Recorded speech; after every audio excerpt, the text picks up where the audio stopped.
누가복음 9장 18절부터 27절까지 말씀 한 절씩 교독하겠습니다. 예수께서 따로 기도하실 때에 제자들이 주와 함께 있더니 물어 이르시되 무리가 나를 누구라고 하느냐? 대답하여 이르되 세례 요한이라 하고 더러는 엘리야라, 더러는 옛 선지자 중에 한 사람이 살아났다 하나이다. 예수께서 이르시되 너희는 나를 누구라 하느냐? 베드로가 대답하여 이르되 하나님의 그리스도 신이이다 하니 경고하사 이 말을 아무에게도 이르지 말라 명하시고 이르시되 인자가 많은 고난을 받고 장로들과 대제사장들과 서기관들에게 버림받아 죽임을 당하고 제3일에 살아나야 하리라 하시고 또 무리에게 이르시되 아무든지 나를 따라오려거든 자기를 부인하고 날마다 제 십자가를 지고 나를 따를 것이니라.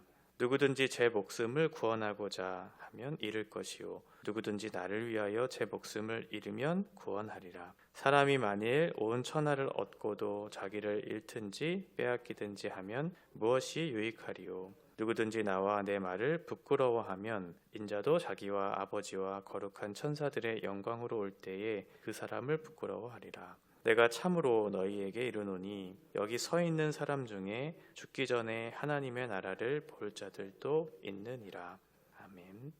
오늘 본문의 상황이 지금 이어지고 있는 이 장소가 가이사랴 빌립보라고 하는 곳에서 이 상황이 이루어지고 있습니다. 가이사는 로마 황제의 이름이고요. 그리고 빌립은 헤롯 빌립의 이름을 딴. 지금 이 가이사랴 빌립보는 로마의 황제의 통치가 이루어지는 그런 장소죠. 로마 문화가 집약된 그곳에서 지금 묵고 있는 거예요.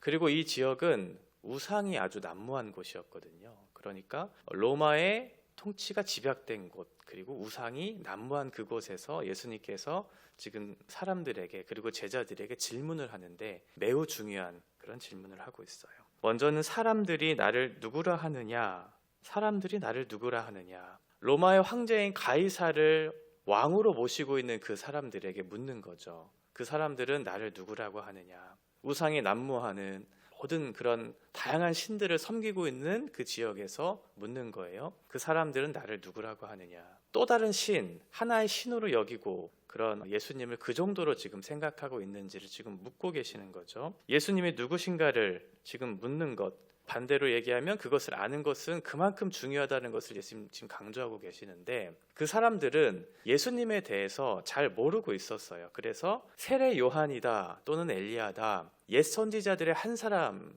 중에 한 사람이 살아났다라고 얘기하면서 예수님을 지금 잘 모르고 있는 고백을 하고 있는 거죠. 이 사람들의 특징들은 예수님의 오심을 예표하는 그런 사람들이었어요. 그런데 지금 실체가 왔음에도 불구하고 실체를 알아보지 못하고 예표하는 그 선지자 중에 한 사람 정도로만 지금 예수님을 생각하고 있는 거죠. 또 한편으로는 우리가 어제 보았던 것처럼 이 사건 직전에 오병이의 사건에 대한 것을 기록하고 있는 것을 살펴볼 수 있습니다. 병행 본문은 요한복음 6장에 보면 이 오병이의 사건이 일어나고 난 이후에 사람들이 예수님을 임금으로 삼으려고 해요. 그러니까 자신들의 왕으로 삼으려고 하는 거죠. 그 이유가 무엇이냐면 지금 풍족한 것을 줄 수 있는 그런 예수님을 이용하는, 사용하는 하나의 수단으로 생각하면서 우리의 왕이 되어 주십시오라고 그렇게 생각했던 거예요. 그러니까 지금 사람들의 생각 속에는 예수님이 누구인지 잘 몰랐기 때문에 자신들이 섬기는 그런 지역에서의 어떤 한 훌륭한 선지자 정도 혹은 우리의 필요를 채워줄 줄 아는 그런 왕 정도로 지금 생각하면서 예수님에 대해서 얘기했던 거죠. 그때 예수님께서 다시 한번 질문을 해주세요. 그러면 그 사람들은 그렇게 생각하는데 중요한 건 이거죠. 너희는 나를 누구라고 생각하느냐? 그 사람들은 하나의 선지자, 하나의 신, 왕 이 정도로 생각한다면 너희는 나를 누구라고 생각하느냐? 혹시나 너희도 그들과 똑같은 생각을 가지고 있지는 않느냐라고 그렇게 물었던 거죠. 그때 베드로가 이런 고백을 해요. 하나님의 그리스도입니다. 하나님의 그리스도입니다. 그리스도는 메시아라고 하는 뜻이죠. 기름을 부음받은 자라고 하는 뜻. 하나님의 그리스도라고 하는 것은 하나님께서 직접 그 사람에게 기름을 부음받은, 기름을 부어주신, 하나님께서 직접 임명하신 그 메시아입니다 라고 그렇게 고백을 해요. 베드로의 이 고백은 참 탁월한 고백이에요. 그러니까 문자적으로는 굉장히 탁월한 고백이지만 잠시 후에 보겠지만 베드로의 이 고백은 본인의 고백으로서는 온전한 고백은 아니었다는 것을 우리가 살펴볼 수 있습니다. 이 고백에 대해서 예수님께서 뭐라고 말씀하시냐면 이 말을 이르지 말라라고 얘기합니다.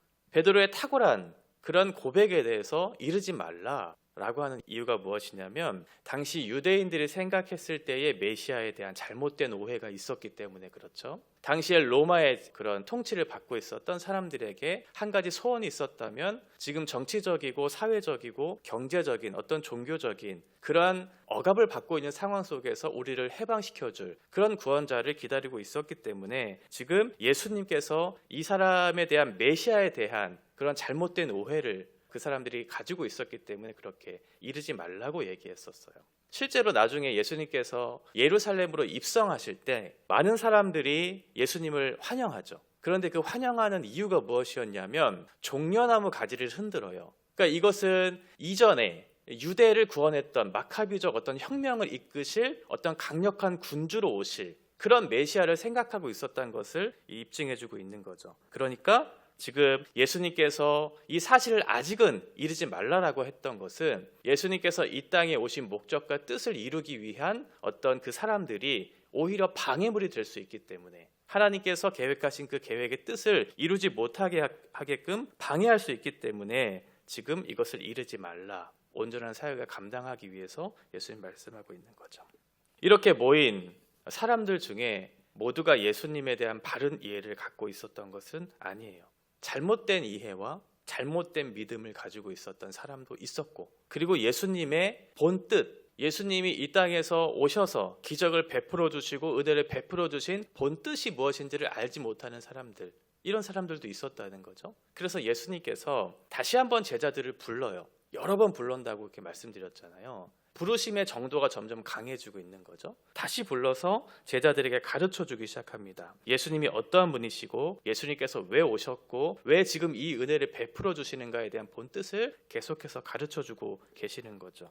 물론 제자들은 그동안 예수님과 함께 동고동락하면서 말씀을 배우고 또 기적들을 보면서 예수님에 대한 이해가 점점 강해졌겠지만 지금 예수님이 이 제자들에 대한 그런 기대? 이런 것들이 아직은 좀 불분명한 그리고 그 사람들이 그것을 받아들일 만한 그런 상황이 아니었기 때문에 지금까지는 그저 기적을 베풀어 주시고 말씀을 통해서 그런 은혜를 베풀어 주시는 정도로 그 제자들에게 말씀해 주셨다면 오늘 이 본문에서는 이제 예수님께서 오신 목적에 대한 것을 조금 더 상세하게 말씀해 주세요. 그게 뭐냐면 예수님이 고난을 받으실 것에 대한 내용이죠.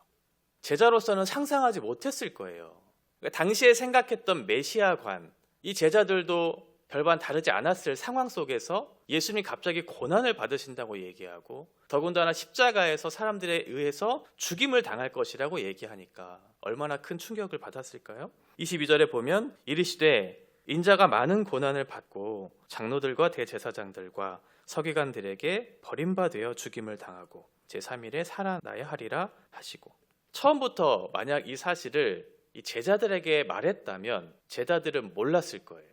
이해할 수 없었겠죠? 처음에는 사람들이 몰려왔던 이유가 병고침을 위해서 또는 먹을 것을 구하기 위해서 이렇게 찾아온 사람들에게 지금 예수님의 십자가를 얘기한다는 것은 이 사람들이 오해하고 이해할 수 없을 테니까 그때 당시에는 얘기하지 못했지만 이제는 좀 상황이 달라졌어요. 너희가 나에 대한 이해와 내가 온 뜻과 목적들을 조금 더 알게 되었다면 이제는 좀 다르다. 너희도 이와 같이 살라고 지금까지와는 다른 삶이 있다고 얘기하면서 지금 예수님 말씀해주고 있는 거죠. 23절에 보면 또 무리에게 이르시되 아무든지 나를 따라오려거든 자기를 부인하고 날마다 제 십자가를 지고 나를 따를 것이니라. 누구든지 제 목숨을 구원하고자 하면 잃을 것이요 누구든지 나를 위하여 제 목숨을 잃으면 구원하리라. 자기를 부인하고 살아라. 그동안 네가 욕망대로 살았던 것들을 끊고 그것들을 끊어버리고 자기를 왕으로 삼았던 것들을 끊어버리고 이제는 예수님을 위해서 삶을 살아야 할 때가 되었다. 예수님께서 하신 것처럼 죽어야 하고 너도 희생해야 하고 너도 누군가를 위해서 섬겨야 한다는 것을 가르쳐주고 계시는 거죠. 제자들에게 있어서 이 사실 자체가 지금이 완전하게 이해되고 받아들여지지는 않았겠지만 물론 이후에 예수님이 나중에 십자가에 달리시고 부활하신 이후에 제자들이 온전한 깨달음을 통해서 목숨을 걸고 제자의 사명을 감당했던 것처럼 지금 당장은 이것이 이해되지는 않지만 예수님께서 말씀해주고 있는 거예요. 제자의 삶은 이것이다. 제자의 삶은 죽는 것이다. 누군가를 위해서 희생하고 섬기는 것이다. 그런데 그 죽고 섬기는 그것이 끝이 아니다. 죽음 이후에는 부활이 있다. 영광스러운 날이 있다라는 것을 가르쳐 주는 거죠. 이 땅에서 우리가 영원한 가치를 위해서 살 수 있는 이유가 무엇일까? 만약 이 땅이 끝이라면, 이 땅에 있는 것이 모든 전부라면 우리는 그렇게 살 이유도 없고 그렇게 살 수도 없겠지만, 예수님 말씀해 주시는 것은 고난이 있고 죽음이 있고 그 이후에 우리에겐 부활이 있다는 것을 말씀해 주시면서 이 땅에서 너희가 살아내야 되는 뜻과 목적이 어디를 향해 있는가를 분명하게 가르쳐 주시는 거죠. 그 목적지가 있으면 오늘을 바르게 살아낼 수 있는 것처럼 지금 예수님께서 너희들의 삶이 어떠해야 하는지를 가르쳐 주세요.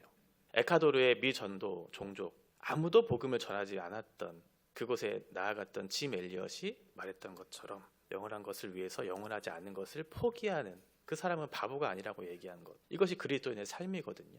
우리가 이 땅에서 영원하지 않은 것을 위해서 목숨 걸고 살지 않을 수 있는 것은 우리에게 영원한 것이 있기 때문에 그렇죠.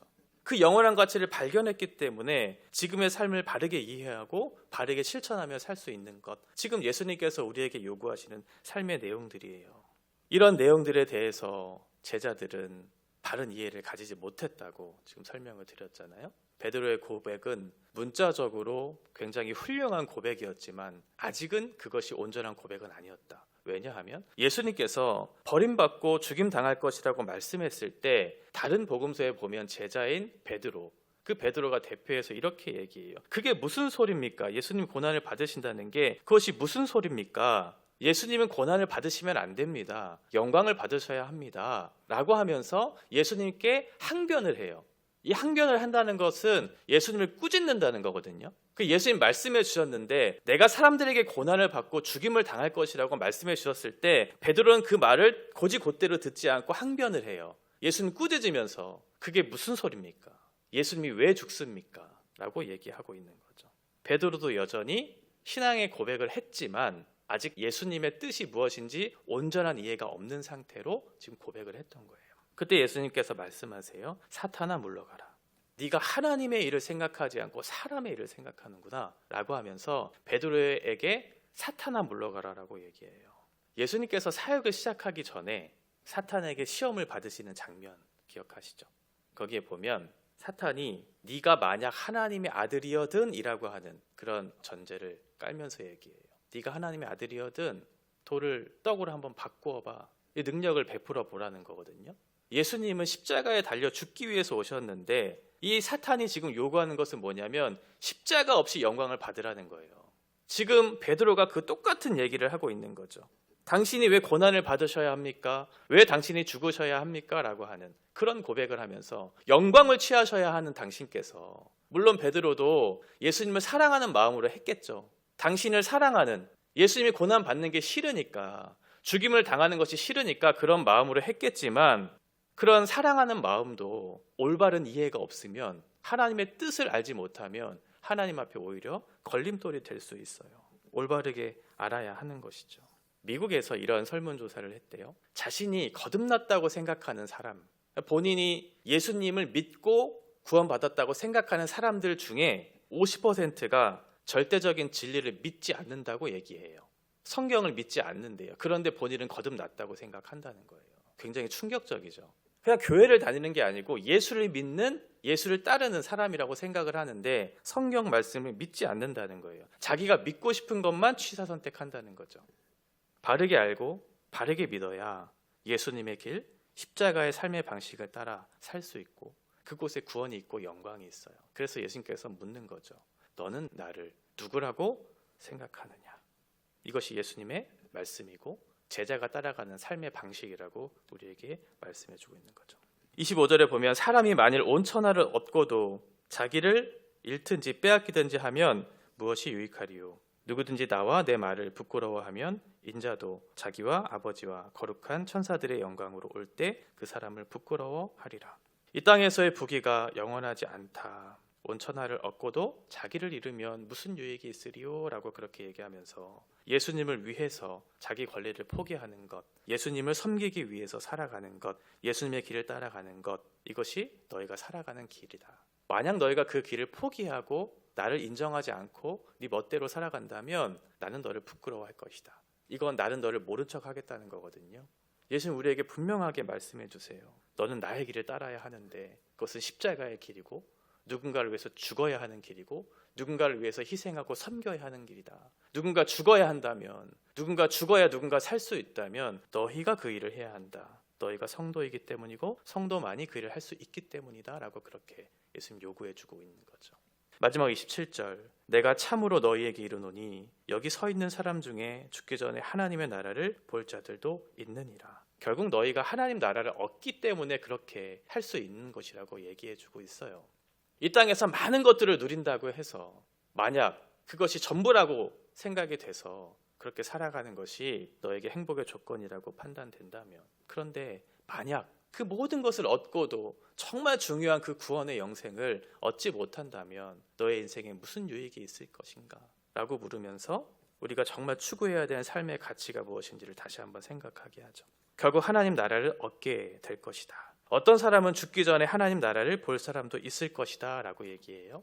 가깝게는 예수님께서 이 다음 장면에 나오는 변화산 사건을 경험하게 되는 그런 일도 있을 것이고, 이후에 예수님께서 죽으시고 나서 부활하시는, 그리고 이후에 사명을 감당하는 선교적 사명을 감당할 때 알게 되는 그런 하나님 나라의 통치가 무엇인지를 더욱더 선명하게 보겠죠. 아직은 부분적으로 희미하게 아는 그런 제자들에게 하나님 나라가 무엇인지를 더욱더 선명하게 가르쳐 주시는 그 내용이 점점점 내 안에 쌓이면서 제자로 살아간다는 것이 무엇인지를 더욱더 확신하고 이 땅에서의 소망을 갖는 것이 아니라 영원한 하나님 나라의 소망을 붙잡고 살아가는 것이 제자의 삶이고 예수님께서 우리에게 요구하시는 삶인 것을 더욱더 확인하면서 이 땅을 힘있게 살아낼 수 있겠죠. 우리에게 오늘도 질문하세요. 너희는 누구를 왕으로 삼고 있는가? 너희는 누구를 따르며 살 것인가? 이런 세상 속에서 여러분들에게 수많은 질문들이 오늘도 이어질 거예요. 말로써 행하지 않아도 사람들은 생각하겠죠. 저 사람들은 누구를 왕으로 삼고 누구를 왕으로 따르며 살고 있는가?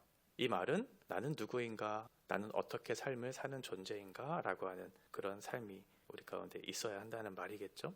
탁월한 고백이 아니에요. 베드로도 탁월한 고백을 했지만 그 고백이 나의 것이 되었을 때 그것이 하나님께서 기뻐하시는 뜻이죠. 우리의 탁월한 입술의 고백뿐만 아니라 그 고백이 우리의 삶 가운데 잘 증거되어지고 우리의 삶 가운데 잘 녹아져서 정말 내가 예수님을 사랑하고 예수님을 따라가는 그런 제자로서의 삶을 살아가는 그 복이 무엇인지를 누리며 사는 저와 여러분 되시기를 바랍니다. 예수님께서 신뢰할 만한 이 땅에서의 삶을 살아내므로 우리에게 맡겨주신 삶이 누군가에게는 생명의 열매가 되는 귀한 도구로 사용될 것을 기대하면서 우리의 말과 행실이 하나님 앞에 바르고 사람들에게 증인된 삶을 살아가는 귀한 그런 복된 삶을 살아가는 저와 여러분 되시기를 바랍니다.